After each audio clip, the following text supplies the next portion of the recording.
Welcome to Military Analytics. Tensions on the front lines in Ukraine had dropped considerably for about a few months. Both sides of the war had greatly reduced offensive operations. But a few days ago, Bakhmut, the center of the clashes, was active again. After a long break, the Ukrainian armed forces signed a historic step in Bakhmut.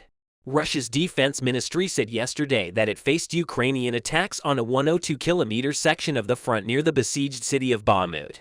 The Russian Ministry of Defense said today that up to 40 tanks and more than 1,000 Ukrainian soldiers were launched into offensive operations in the direction of Soledar in the Donetsk region. Ukraine announced gains in Bakhmut after Russia denied it. Ukraine's military of defense has claimed it has regained ground in Bakhmut, a rare advance after months of crushing Russian gains in Bakhmut. In this regard, the Kiev authorities announced that the Ukrainian forces had advanced 2 kilometers around Bakhmut in just 1 week as a result of the striking offensive operation. It was the 1st Assault Battalion of the 3rd Separate Assault Brigade of the Ukrainian Army, the Special Forces unit, that led the attack. According to the commander of this battalion, the territorial gains of Kiev took place near the Seversky Donets Canal between the villages of Ivanivka and Kurdyumov. The Ukrainian Deputy Defense Minister, Anna Malia, confirmed these statements in a post on Telegram. Anna Malia announced that Russia suffered significant troop losses as Ukraine gained 2 kilometers without losing any position. She said geolocated images show successful operations by Kiev forces in the west and southwest of the town of Donetsk near Kromov and Bila Hora. Ukrainian sources said his forces destroyed the 6th and 8th companies of the 72nd Motor Rifle Brigade of the Russian 3rd Army Corps near Bakhmut and advanced 1.6 miles along a 1.9-mile front line. Ukraine's 3rd Assault Brigade posted a video on social media that allegedly showed the conflict with Russia's 72nd Brigade. Andriy Beletsky, the founder of Ukraine's Azov Regiment, said that the 6th and 8th divisions of the Russian brigade were completely destroyed. The Ukraine 3rd Assault Brigade was formed from the Azov Regiment at the end of 2022. In other words, the 3rd Taras Brigade of Ukraine is the Azov Regiment, which consists entirely of elite fighters. Girkin, one of the strongest troops of the Azov Regiment, led the Ukrainian counterattack. Statements from Ukrainian officials signaled a change in momentum in Bakhmut. Meanwhile, the Russian Defense Ministry stated that the Ukrainian forces accelerated their attacks in the north of the region. On the other hand, Ukrainian President Vladimir Zelensky reported that he met with senior military commanders and that General Skierski's forces stopped the Russians and even repulsed the Russian troops in some directions. In his nightly speech to the Ukrainian people, Zelensky praised his troops and noted the low morale of the Russian forces. Yevgeny Prigozhin, the millionaire owner of Wagner, Russia's private military contractor who often criticizes the Russian army, once again drew attention by losing ground around Bakhmut and revealing his forces fighting for the city. In a video statement on the subject, Prigozhin mocked the report of the Russian Ministry of Defense, which claimed that his forces were regrouping to take more favorable positions, noting that the Russian troops had effectively fled. In fact, the Ukrainian forces carried out actions that confirm their statements with an historical offensive operations they carried out in Bakhmut in the past few days. The likelihood of this being true had already increased after Wagner leader Yevgeny Prigozhin's bluff against Russian President Putin and Defense Minister Sergei Shoigu, because Prigozhin had announced that he would withdraw his mercenaries from Bakhmut for additional military ammunition and supplies. The Wagner leader shared a striking video where he made almost insulting remarks to Putin and Shoigu. As a result, Putin and Shoigu provided the Wagner forces with the support they wanted. So the Wagner boss continued to hold his troops in Bakhmut. However, this chaos between the Russian administration and Prigozhin gave the Ukrainian army an incredible advantage. The Ukrainian armed forces had a serious preparation period in Bakhmut and its environs, thanks to the hesitation caused by Prigozhin. And finally, the expected offensive of the Ukrainian forces took place. Melitopol exiled Mayor Ivan von Fedorov reported a massive explosion southeast of Bakhmut. While it is not known what caused the explosion, it turned out that the Ukrainian Air Force carried out 14 attacks on Russian troops and Russian military equipment in this area. Alongside the airstrikes, Ukrainian forces claimed to have destroyed 9 Russian UAVs. The Ukrainian armed forces also announced that it has successfully launched attacks on dozens of Russian military targets southeast of Bakhmut, including artillery, ammunition depots, and air defense equipment. After months of stalemate, the Ukrainian counterattack, aided by newly arrived Western weapons, had a cold shower in the Kremlin. Some Russian military bloggers made statements confirming the offensive of the Ukrainian forces. Pro-Kremlin Russian war correspondent Sasha Kotz stated that the Ukrainian counterattack has begun and that there's been remarkable activity on other front lines as well as in Bakhmut. Sasha Kotz, citing reliable sources, suggested that Ukrainian tanks were advancing on the Barkivring road toward the Russian border. Kotz added that there are low loaders on the columns carrying the Western tank models used by the Ukrainian forces. In other words, Kiev had decided to aggravate the situation on the northern front in parallel with the start of offensive actions on the flanks of Bakhmut. Alexander Simonov, another Russian war correspondent, wrote in Telegram that Ukrainian forces had captured several square kilometers near the village of Bodanivka, near Bakhmut. Based on all these statements, the Ukrainian armed forces was both conducting a striking offensive operation in Bakhmut and trying to keep the border lines from the northern side of the country away from Russian troops. Of course, there are important contributors to the launch of an effective offensive by the Ukrainian forces on such a large scale. These are Western and U.S. military aid. According to international intelligence reports, close to 100% of Western and U.S. military aid has already reached Ukraine. In fact, an unnamed senior military official who drew attention to Western and U.S. aid made critical statements about the situations in both Bakhmut and other front lines of Ukraine. A senior U.S. military official reported that Ukrainian forces gained a great advantage by hitting targets such as Russian army arsenals, command centers, armor, and artillery systems in Bakhmut. Based on the statements of so many high-ranking military and political officials. How did the most important person evaluate the successful offensive operations of the Ukrainian forces in Bakhmut and other front lines? Former Russian commander Igor Girkin said in a statement that Russian President Vladimir Putin does not have any goals or strategies in the Ukraine war. Rising military losses on the battlefield have made Putin the subject of criticism among Russian nationalists who often support the idea of taking Ukrainian territory but question the effectiveness of Moscow's military leadership. Igor Girkin was one of the people who had the most ardent statements on the subject. Girkin, who came to the fore during the annexation of Crimea in 2014 and was convicted of participating in the downing of Malaysia Airlines Flight 17 last year, is one of the leading voices among Russian nationalists. For this reason, Girkin's statements on the subject are of great importance, stressing that Putin cannot have a war strategy if he's not clear about his goals. Girkin explained that this is one of the reasons why Ukraine achieved the last victories. In a separate post, Igor Girkin reported that he believed that Russia would be defeated soon as the Russian army did not manage to defeat Ukraine in any way during the winter-spring campaign. Girkin's words came as the battle for control of Bakhmut continued as the Wagner Group reversed course in their plan to leave the city, which had witnessed some of the most intense clashes of the entire war. Ukrainian Commander General Oleksandr Skierski confirmed these statements of Igor Girkin. Oleksandr Skierski stated that the Ukrainian forces repelled Russian troops in multiple attempts to attack the city. So what kind of response is expected from the Russian side against these successful steps of the Ukrainian armed forces? According to the Kiev intelligence chief, Russia does not have the ability to make another attempt at a serious attack anywhere in Ukraine. Major General Kirilo Budanov, head of Ukraine's main intelligence agency, stated that as of today, Russia does not have the military, economic, or political potential to create another attack attempt. Budanov claimed that Russia's missile stocks were declining, but the Ukrainian intelligence chief added that Moscow is still fully capable of conducting serious defensive operations. Actually, Budanov was right about this. The Russians are trying to accumulate certain stocks and keep them ready in order to thwart the offensive. But the reality, according to most intelligence reports, is that the Russians have reduced their stockpiles to almost zero in the coming hours. Almost a year has passed since Russia's attempted invasion of Ukraine, in which Russia committed countless crimes in front of the eyes of the world. The news coming from the war zones indicate that the Russian army is running out of power. Ukraine is shaking. The Russian troops with breathtaking operations.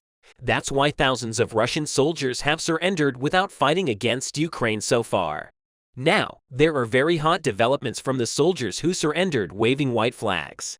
In his New Year's Eve speech, Ukrainian President Zelensky touched upon this issue and said, "On February 24th, millions of us made a choice, not a white flag, but a blue and yellow flag, not escaping, but meeting. Meeting the enemy was a sink in fighting." Less than a month after the statement, hundreds of Russian soldiers chose to wave white flags. But the Ukrainian army's position is clear. The experiences of Albert Skybagariev, the first Russian war deserter, gave us a message in the first days of the occupation after the 24-year-old Russian soldier. Names and stories have changed, but the fate of Russian soldiers remains the same. If you don't go there, you will spend 15 years in a prison yard, the base commander said in a secretly recorded voice recording.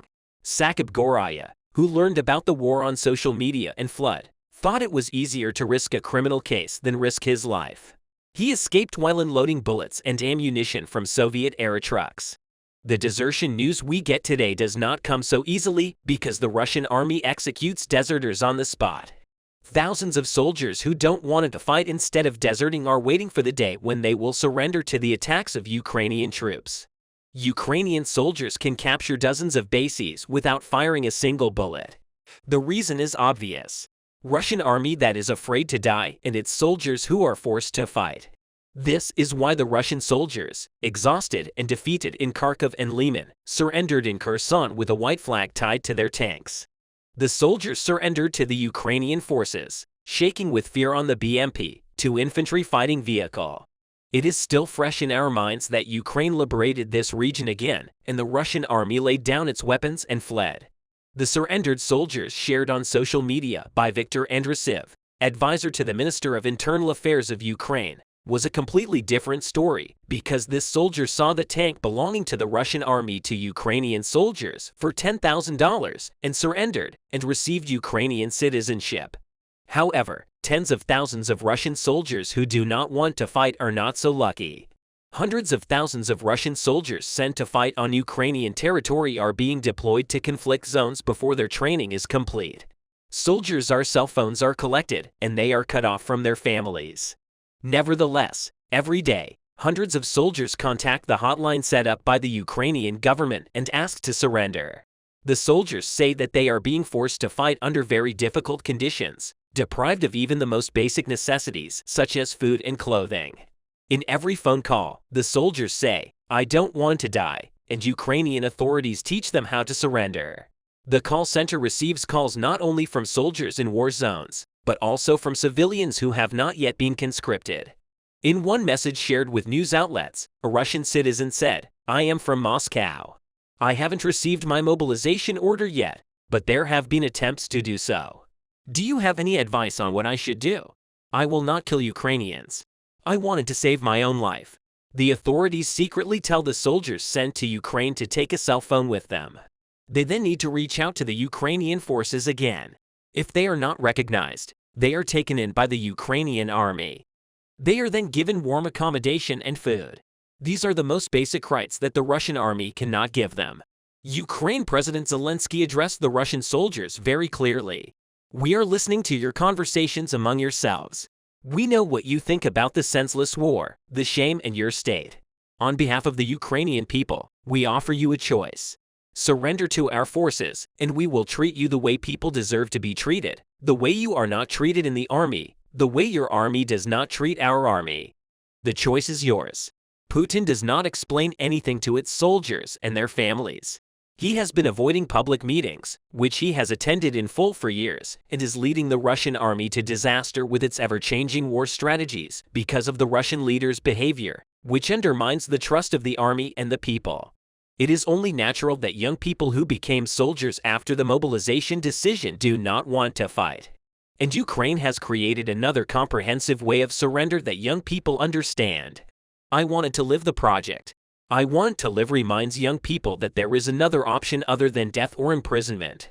In an interview with Charlie Matvienko, the founder of the project and spokesperson for Ukraine's Prisoners of War Department, said that this project will save the lives of young people who will oppose Putin's invasion plan. The project also aims to reduce the number of the soldiers in the Russian army launched in September. The project has received millions of calls from Russian soldiers and their families. The relatives of the soldiers think that their loved ones can survive with this project and pray for their successful surrender. This is because mercenaries in the Russian army use inexperienced soldiers as bait. If there is an area to attack, they send inexperienced soldiers first. In the abandoned lands, inexperienced soldiers walk at the front. Soldiers recruited through polarization and forced to fight are used to clear mines. The I Want to Live project ensures that soldiers who surrender by waving the white flag are more systematically taken out of the war. There are conditions to be fulfilled by the contracted soldiers. First of all, soldiers who are forced to fight within the borders of Ukraine must give their location information to Ukrainian forces. A drone controlled by Ukrainian soldiers is sent to the soldier whose location is reached. The soldier who puts down his weapons in a way that the drone's camera can recognize follows the drone with his hands in the air. Soldiers who manage to walk on safe roads without being recognized are welcomed by I Want to Live teams. These soldiers are now registered as non-combatants. They are all given a clean and warm bed to sleep in. Their nutrition and clothing needs are met. They are waiting for the best time for a prisoner exchange when they are returned as prisoner in exchange within Russia. They are reunited with their families without returning to the army. Ukraine is teaching the whole world a lesson of peace with this project. The I Want to Live project has so far saved the lives of about 7,000 soldiers. These soldiers were saved from dying and being tortured in Russian prisons because torture chambers were discovered in captured Russian headquarters. These rooms look like coffins that can barely fit one person. It is known that there were soldiers who were kept here for months and killed or lost their sanity. The only reason they were subjected to this torture was because they said they did not want to fight in the army. They were recruited against their will. It is inevitable that Russia is losing soldiers day by day because it cannot provide enough opportunities to its soldiers due to economic difficulties.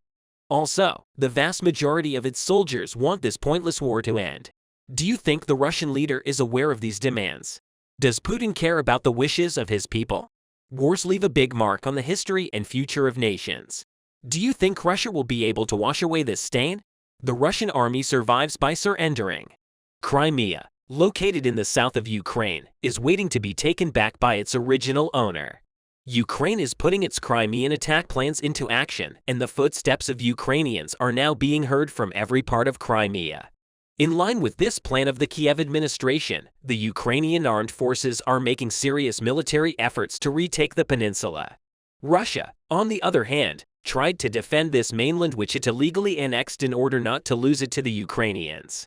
However, the war between Ukraine and Russia has reached such a critical level that the situation on the peninsula, the key strategic region of the war, has come to the fore. Unlike what happened in the Donbass region, which was the center of the clashes, the Ukrainian armed forces were constantly blockading the Crimean Peninsula with airstrikes. They conducted airstrike operations on critical cities, most recently Simferopol, Saki, and Sevastopol. These attacks do not only aim to intimidate the Russian army at the same time, such attacks have a huge impact on the civilian population. The feeling of trust is the basic need of every individual, and the state has to provide safe environments to its citizens. Currently, there is no such situation in Crimea. About 2.5 million people live on the peninsula, about 58% of them. In other words, 1.5 million people are Russian citizens. They know very well that the peninsula is not theirs. And the Ukrainian attacks reveal this truth once again. The ongoing attacks on Crimea since August have led to the systematic fleeing of the Russian inhabitants of the peninsula. This is still going on. And these days, escapes from Crimea are becoming more frequent. It is estimated that more than 200,000 Russians have fled Crimea so far after the critical attacks on Crimea. The tension in the peninsula increased completely. And not only the Russian officials working in the Crimean state institutions, but also their relatives began to sell the real estate on them.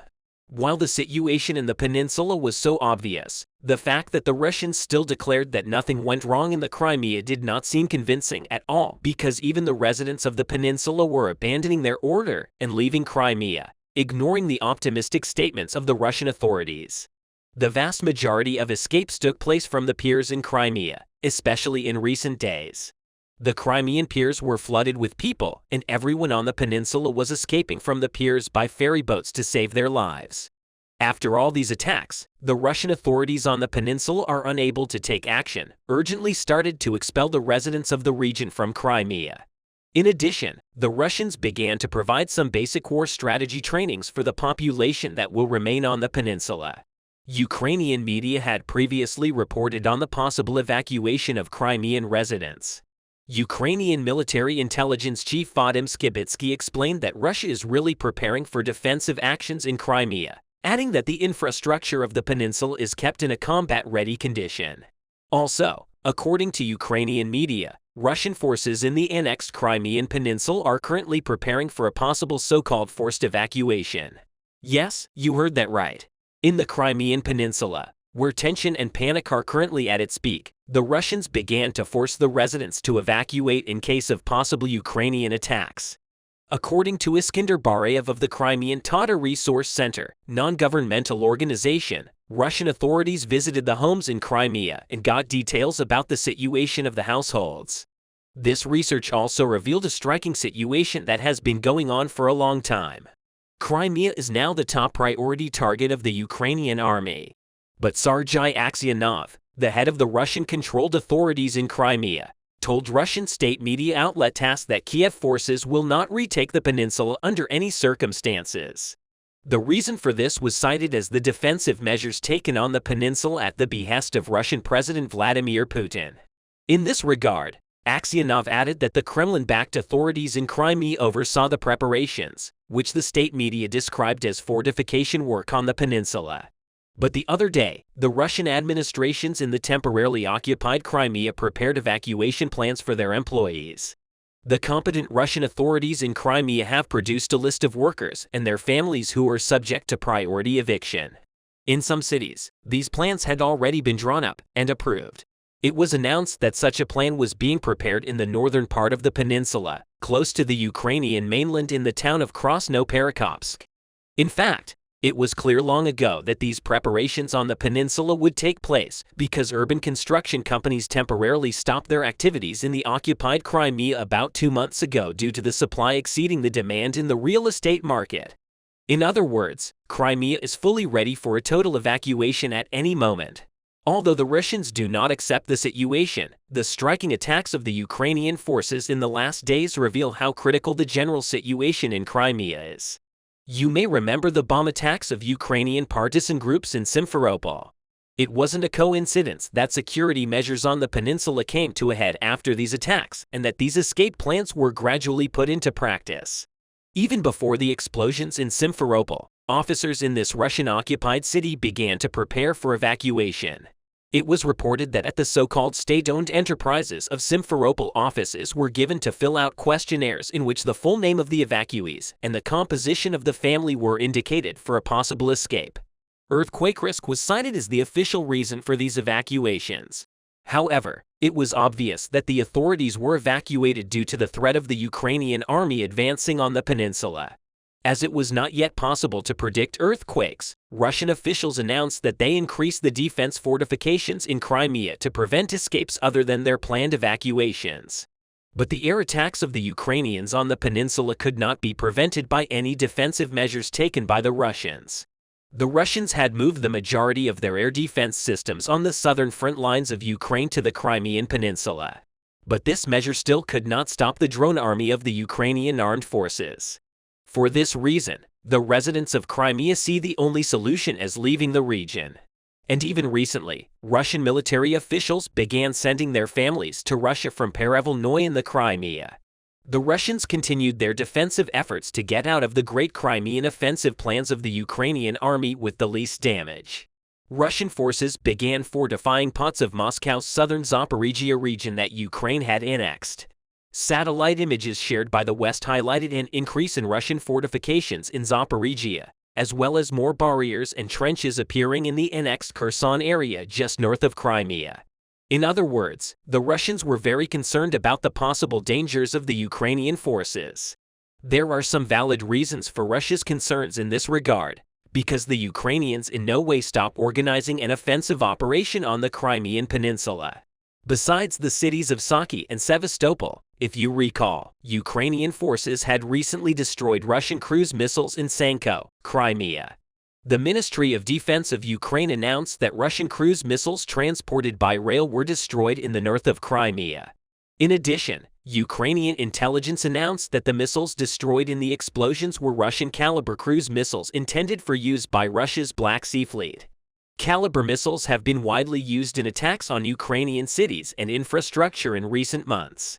It was foreseen that these missiles would be used in civilian attacks, planned to be organized on Ukrainian soil. But the Ukrainian forces managed to avoid this possible danger. The Russian-appointed governor of Tsankawi stated that the attack was carried out with armed unmanned aerial vehicles. In addition, Tsankawi Governor Ihor Ivan stated that a person was injured and hospitalized due to shrapnel ejected from a downed drone. Ivan, who did not share information about whether any military targets were damaged or not, said in a statement to the local media that fires broke out in many houses and energy grids were damaged. Sergei Aksionov, the top Russian official in Crimea, said that the air defense near Tsankawi was activated and the situation was under control.